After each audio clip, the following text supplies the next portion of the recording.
ಯಾವ್ದು ಹೇಗೆ ಗೆಲ್ತೀರಿ ನೀವು? ನಮ್ಮ ಜನ ಬೆಂಬಲ, ನಮ್ಮ ಮತದಾರರ ಬೆಂಬಲ ಇದೆ, ಅದರಿಂದ ಆಶೀರ್ವಾದ ಇದೆ, ಅದರಿಂದ ನಾನು ಗೆಲ್ತೀನಿ ಅಂತ ವಿಶ್ವಾಸ. ಈಗ ದೇವೇಗೌಡರು ಮಗ, ನಾನು ಮಂಡ್ಯ ನನ್ನ ಕರ್ಮಭೂಮಿ ಅಂತೆಲ್ಲ ಮಾತಾಡ್ತಾರೆ ಕುಮಾರಸ್ವಾಮಿ ಅವರು. ನಿಮ್ದು ನಮ್ಮ ಜನ್ಮಭೂಮಿನೂ ಇದೇನೆ, ಕರ್ಮಭೂಮಿನೂ ಇದೆ, ನಾನು ಹುಟ್ಟಿ ಸಾಯುವ ಭೂಮಿನೂ ಇದ್ದೇನೆ. ಆದಿಚುಂಚನಗಿರಿಯಲ್ಲಿ ಓದೋರು ತಾವು? PUC ಓದಿದ್ದು. SLC ಬೆಳ್ಳೂರು LKGHS ಅಂತ ಗೌರ್ಮೆಂಟ್ ಸ್ಕೂಲ್ ಇತ್ತು, ಅಲ್ಲಿ ಮಿಡ್ಲ್ ಸ್ಕೂಲ್ ಅಲ್ಲೇ ಬೆಳ್ಳೂರಲ್ಲಿ ಓದಿದ್ದು. ಪ್ರೈಮರಿ ಸ್ಕೂಲು ಅಲ್ಲಿ ಒಂದು ಚಿಕ್ಕ ಊರು ಅಗಚಳ್ಳಿ ಅಂತ ಅಲ್ಲಿ ಓದಿದ್ದು, ನಮ್ಮೂರು ಪಕ್ಕನೇ. ಪಕ್ಕಾ ನೀವು ಇಲ್ಲೇ ಅವರೇ ಒಟ್ಟಿನಲ್ಲಿ? 100% ಪಕ್ಕಾ ಇಲ್ಲೇ ಪಕ್ಕಾ ಲೋಕಲ್ ಮಗ. ನಾನು ಹೇಳ್ತಿದ್ದೀನಿ, ಟಿವಿನವರೆಲ್ಲ ಕೇಳಿದಾಗ ಹೇಳ್ತಿದ್ದೆ, ನನಗೆ ವ್ಯವಸಾಯ ಮಾಡೋದು ಎಲ್ಲ ವೈದ್ಯನೂ ಗೊತ್ತು. ನಾವು ಅಪ್ ಟು ನಾವು 5th ಸ್ಟಾರ್ಟ್ ಮಾಡ್ಕೊಂಡು 5th ಕಸ ಕೊಟ್ಟಿಗೆ ನಿಮ್ಗೆ ಗೊತ್ತಿಲ್ಲ ಅದೆಲ್ಲ ಬೆಳೆದ್ಬಿಟ್ಟು ಅದ್ರ ಮೇಲೆ ಹೊತ್ಕೊಂಡು ಹರ್ಕೊಂಡು ಹೋಗೋದು, ಹರ್ಕೊಂಡು ಹೋಗಿ ಹೊಲಕ್ಕೆ ಹಾಕ್ಬೇಕಾಯ್ತು, ಹೆಚ್ಚು ಕಡೆ ಒಂದು ಅರ್ಧ ಕಿಲೋಮೀಟರ್ ಹೊತ್ಕೊಂಡು ಹೋಗ್ಬೇಕಾಯ್ತು. ಈಗ್ಲಂಗೆ ಗಾಡಿ ಅವೆಲ್ಲ ಇರ್ಲಿಲ್ಲ. ಆ ಮರದ ಬುಡಕ್ ಹಾಕ್ ಬಂದ್ರೇನೆ ಅದು ಸಮಾಧಾನ. ಗುಡ್ಸಿ ಕ್ಲೀನ್ ಮಾಡಿ ಹಂಗೇನೆ ಬೆಳಿತಾ ನಾವು ಹೈಸ್ಕೂಲ್ ಬತ್ತ ಹಾಲು ಕರಿತಿದ್ದೋ, ಕಡ್ಡಿ ತಿನ್ಸು. ಜಾತ್ರೆ ಟೈಮ್ ಬಂದ್ರೆ, ಬೇಸಿಗೆ ಟೈಮ್ ಬಂದ್ರೆ ಎತ್ತು ಮಾರ್ಕೆ ಜಾತ್ರೆ ಹೊಡಿಬೇಕು ಅಂತ ಹೇಳಿ 1.5 ತಿಂಗಳು 2 ತಿಂಗಳು ಕಡ್ಡಿ ತಿನ್ನಿಸ್ತೋ. 4 ಗಂಟೆಗೆ ಎದ್ದುಬಿಟ್ಟು ತಿನ್ನಿಸ್ತಿದ್ದೋ. ಹೋಗೋದಕ್ಕೆ ಮಣ್ಣು ಕಟ್ಕೊಂಡು ಮಣ್ಣು ತೋಟಕ್ಕೆ ಹೊಡಿತಿದ್ದೋ. ಮಳೆ ಬಿದ್ದ ಟೈಮಲ್ಲಿ ಹೊಲ ಉಳುಮೆ ಮಾಡ್ತಿದ್ದೋ, ನಾಟಿ ಮಾಡ್ತಿದ್ದೋ, ಕಳೆ ಕೀಳ್ತಿದ್ದೋ. ಗದ್ದೆನೂ ಅಷ್ಟೇ ತೆವಡ ಹಾಕ್ತಿದ್ದೋ. ಆಮೇಲೆ ನಮ್ಮ ಈಗೆಲ್ಲ ಮೆನ್ಯೂರ್ ಬಂದಿದೆ, ಆಗ ಮೆನ್ಯೂರ್ ಇಲ್ಲ. ಹೊಂಗೆ ಸೊಪ್ಪೆಲ್ಲ ಕಡ್ಕೊಂಡೋಗಿ ತುಣಿದು ಅದು ಗೊಬ್ಬರ ಅದನ್ನೇ ಇದು ಮಾಡಿ ಎಲ್ಲ ವ್ಯವಸಾಯ ಗೊತ್ತಾ. ಮರ ಹತ್ತಿದ್ದೆ, ಕಾಯಿ ಕಡಕ್ತಿದ್ದೋ, ಜವಳಿಲಿ ಕಡಕ್ತಿದ್ದೋ.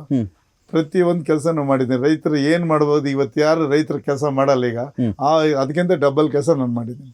ಅಂದ್ರೆ ಕೃಷಿ ಬಗ್ಗೆ ನಿಮ್ಗೇನು ಹೇಳೋದೇ ಬೇಕಾಗಿಲ್ಲ, ನೀವೇ ಎಲ್ಲಾದ್ರೂ ಕುಯ್ಯೋದ್ರಿಂದ ಹಿಡಿದು ಎಲ್ಲದ. ಯಾವ ಟೈಮಲ್ಲಿ ಕಳೆ ಕೀಳ್ಬೇಕು, ಯಾವ ಟೈಮಲ್ಲಿ ಬೆಳೆ ಇದು ನೀರೇನಿರಲ್ಲ, ಎಲ್ಲ ನೈಟ್ ಟೈಮ್ ಗದ್ದೆಯಲ್ಲಿ ನೀರು ಸಿಗ್ತಿಲ್ಲ, ಅಲ್ಲೇ ಹೋಗಿ ಕಾಯ್ಕೊಂಡು ಮನೆಗೆದ್ದು ಇದು ಮಾಡವು. ಬೋರ್ವೆಲ್ಗಳಲ್ಲಿ ಏನಾಯ್ತು ಅಂದ್ರೆ, ಬೋರ್ವೆಲ್ ನೀರು ಹಾಯಿಸ್ಬೇಕು ಅಂದ್ರೆ ನೈಟ್ ಟೈಮ್ ಕರೆಂಟ್ ಇರ್ತಿಲ್ಲ. ಈಗಾದ್ರೆ 24 ಗಂಟೆ ಕರೆಂಟ್ ಇರುತ್ತೆ. ಆಗ ಅವೆಲ್ಲ ನೈಟ್ ಟೈಮ್ ಕರೆಂಟ್ ಬರ್ತಿತ್ತು. ಆ ಟೈಮಲ್ಲಿ ಅಲ್ಲೇ ಕೂತ್ಕೊಂಡು ಭಯ ಬಿಡ್ಕೊಂಡು ಒಂದು ನಾಯಿ ಮರಿಗಳು ಸಾಕೊಂಡಿದ್ದು. ಆ ಸೌಂಡ್ ಮಾಡಿದ್ರೆ ಕಂಡ್ರೆ ಬರ್ದೇ ಇಲ್ಲ ನಾಯಿ ಐತೆ ಅಂತ ಹೇಳಿ ಅದೆಲ್ಲ ನೈಟೆಲ್ಲ ತೋಟ ಕಾದಿದೆ, ನೀರು ಕಾದಿದೆ. ಅಂದ್ರೆ ಒಬ್ಬ ರೈತನ ಕಷ್ಟವನ್ನ ರೈತ ಬಂದು ನಿಮ್ಮ ಹತ್ರ ಏನು ಎಕ್ಸ್ಪ್ಲೈನ್ ಮಾಡೋ ಅವಶ್ಯಕತೆ ಇಲ್ಲ, 100% ಎಕ್ಸ್ಪ್ಲೈನ್ ಮಾಡ್ಬೇಕು. ರೈತರ ಕಷ್ಟ ಏನು ಅನ್ನೋದು ನಮ್ಗೆ ಅರಿವಿದೆ. ಆಮೇಲೆ ನಮ್ಮ ಮಣ್ಣಿನ ಗುಣ ಏನು ಅನ್ನೋದು ಗೊತ್ತು. ನಮ್ಮ ಜಿಲ್ಲೆ ಹೆಂಗೆ ಡೆವಲಪ್ ಮಾಡ್ಕೋಬೇಕು ಅನ್ನೋದು ನನಗೊಂದು ಅವಕಾಶ ಮಾಡಿಕೊಟ್ರೆ ನಾನು ಒಬ್ಬನ ಕೈಲೇ ಮಾಡೋಕ್ಕಾಗಲ್ಲ. ನಮ್ಮ ಸರ್ಕಾರ ಇದೆ, ನಮ್ಮ CM ಸಾಹೇಬ್ರಿದ್ದಾರೆ, DK ಶಿವಕುಮಾರ್ ಸಾಹೇಬ್ರಿದ್ದಾರೆ, ಜಿಲ್ಲಾ ಉಸ್ತುವಾರಿ ಸಚಿವರು ಇದ್ದಾರೆ, ನಮ್ಮ ಎಲ್ಲ ಶಾಸಕರು ಜೊತೆಗೂಡಿ MLCಗಳಿದ್ದಾರೆ. ಎಲ್ಲರೂ ಒಟ್ಟಿಗೆ ಎಲ್ಲರೂ ಒಗ್ಗಟ್ಟಾಗಿದ್ದೀವಿ. ಎಲ್ಲ ಒಟ್ಟಿಗೆ ಅವ್ರ ಜೊತೆ ನಾನಿನ್ನೂ ಚಿಕ್ಕನು, ರಾಜಕೀಯವಾಗಿ ಚಿಕ್ಕನು, ವಯಸ್ಸಾಗಿರ್ಬೋದು, ರಾಜಕೀಯವಾಗಿ ಚಿಕ್ಕನು. ಅವ್ರಗಳ ಜೊತೆ ಸೇರಿ ಅವ್ರು ಏನು ಹೇಳ್ತಾರೆ ಕೇಳ್ಕೊಂಡು ಅವ್ರಿಗೆ ಕೈ ಜೋಡಿಸಿ ನಾನೊಬ್ಬ ಅಭಿವೃದ್ಧಿ ಕೆಲಸಕ್ಕೆ ಕೈ ಇದ್ದೀನಿ ಅಂತ ಹೇಳಿ ನನ್ನ ಕೈ ಶಕ್ತಿ ಮೀರಿ ಅವ್ರ ಜೊತೆ ಇರ್ತೀನಿ. ಅಂದರೆ ಈಗ ಈ ಬೆಂಬಲ ಬೆಲೆ ಅಂತ ಮಾತಾಡ್ತಾರೆ, ಕಬ್ಬಿಗೆ ಒಂದು ಒಳ್ಳೆ ಬೆಲೆ ಸಿಕ್ಕಿಲ್ಲ ಅಂತ ಮಾತಾಡ್ತಾರೆ ರೈತರು. ಈ ವಿಚಾರದಲ್ಲಿ ತಾವೇನು ಮಾಡಬಹುದು ಅಂತ ಗೆದ್ರೆ?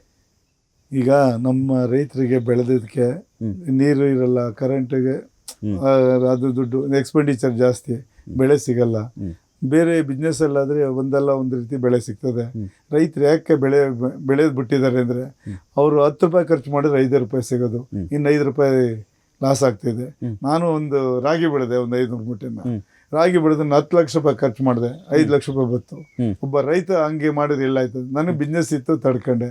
ರೈತರು ಏನು ಮಾಡೋದು, ಸೂಸೈಡ್ ಮಾಡ್ಕೊತ ಸಾಲ ಮಾಡ್ಕೊಂಡು ಅಲ್ಲಿ ಬಡ್ಡಿ ಕಟ್ಟಾಕಿದಾಗ ರೈತರ ಕಷ್ಟನ ಹೇಳೋಕ್ಕಾಗಲ್ಲ. ಈ ಬಿಸಿಲು ನೋಡ್ತಿದ್ರಿ, ಈ ಥರ ಒಣಗೋಗ್ಬಿಡ್ತಾರೆ. ಅದಕ್ಕೋಸ್ಕರ ನಮ್ಮ ಗೌರ್ಮೆಂಟು ಬಡವ್ರಿಗೂ ಒಂದು ಅನುಕೂಲ ಆಗಲಿ ಅಂತ 5 ಗ್ಯಾರಂಟಿ ಕೊಟ್ಟು ಅವ್ರಿಗೋಸ್ಕರನೇ ಗ್ಯಾರಂಟಿಗಳು ತಂದಿರೋದು. ಅನೇಕರು ಈಗ ಮಂಡ್ಯ ಭಾಗದ ಯುವಕರು ಬೆಂಗಳೂರು ಕಡೆಗೆ ಕೆಲಸಕ್ಕೆ ಬರ್ತಾರೆ, ಕೆಲವರು ಕ್ಯಾಬ್ ಓಡಿಸ್ತಾರೆ, ಕೆಲವರು ಆಟೋ ಓಡಿಸ್ತಾರೆ. ಇಂಥ ಯುವಕರುಗಳಿಗೆ ತಾವೇನು ನೆರವು ಕೊಡಬಹುದು, ಯಾವ ರೀತಿಲಿ? ನಾನೇನು ಹೇಳೋದು, ನಾನು ಒಂದು ಕನಸಿದೆ. ಬೆಂಗಳೂರು ಮತ್ತು ಮೈಸೂರು ಮಧ್ಯದಲ್ಲಿ ನಾವಿದ್ದೀವಿ. ನಮಗೆ ಈ ಕಡೆ ಮೈಸೂರಿಗೂ ಹೋಗ್ಬೇಕು, ಇಲ್ಲ ಮಂಡ್ಯದಿಂದ ಇಲ್ಲ ಬೆಂಗಳೂರಿಗೆ ಹೋಗ್ಬೇಕು.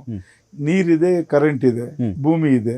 ನಾವು ಯಥೇಚ್ಛವಾಗಿ ಲ್ಯಾಂಡ್ ಇಲ್ಲಿ ಇರೋದ್ರಿಂದ ನೀರಾವರಿ ತೊಂದರೆ ಏನಿಲ್ಲ. ಇಂಡಸ್ಟ್ರಿ ಮಾಡಿದ್ರೆ ನಾವು ಇಲ್ಲೇ ಇಂಡಸ್ಟ್ರಿ ತರಬೇಕು ಅನ್ನೋ ಒಂದು ಕನಸಿದೆ. ಆಮೇಲೆ ಮೆಟ್ರೋ ತರಬೇಕು ಅಂತ ಒಂದು ಕನಸಿದೆ ಮಂಡ್ಯಗೆ. ಯಾಕೆಂದ್ರೆ ಮೊದಲು ನಾವ್ ಹೇಳ್ದು ಬೆಂಗಳೂರು ಡೆವಲಪ್ ಆಗಿರ್ಲಿಲ್ಲ, ಕೆಂಗೇರಿಗೆ ಲಾಸ್ಟ್ ಮೆಟ್ರೋ ಇತ್ತು, ಈಗ ಬಿಡದಿವರೆಗೂ ಬಂದಿದೆ. ಬೆಂಗಳೂರು ಬೆಳ್ಕೊಂಬತ್ತೆ, ಬೆಂಗಳೂರು ಮತ್ತೆ ಮೈಸೂರು ಎರಡು ಜಾಯ್ನ್ ಆಯ್ತದೆ. ಮೆಟ್ರೋ ಬಂದ್ರೆ ನಮ್ಮ ಜನಕ್ಕೆ ಇಲ್ಲಿ ಏನಾಯ್ತದೆ, ಎಲ್ಲ ತಂದೆ ತಾಯಿ ಬಿಟ್ಟು ಬೆಂಗಳೂರಿಗೆ ಹೋಗಿ ಸೆಟ್ಲ್ ಆಗ್ತಾರೆ, ಮೈಸೂರಿಗೆ ಹೋಗಿ ಸೆಟ್ಲ್, ತಂದೆ ತಾಯಿ ನೋಡ್ಕೊಳಕ್ ಆಯ್ತಲ್ಲ.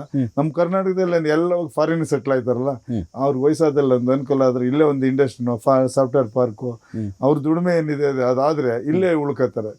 ಯಾವ ಸಿಟಿಗೆ ಏನು ಕಡಿಮೆ ಇಲ್ಲ, ನಮ್ಮ ಜಿಲ್ಲೆನೂ ಚೆನ್ನಾಗಿದೆ.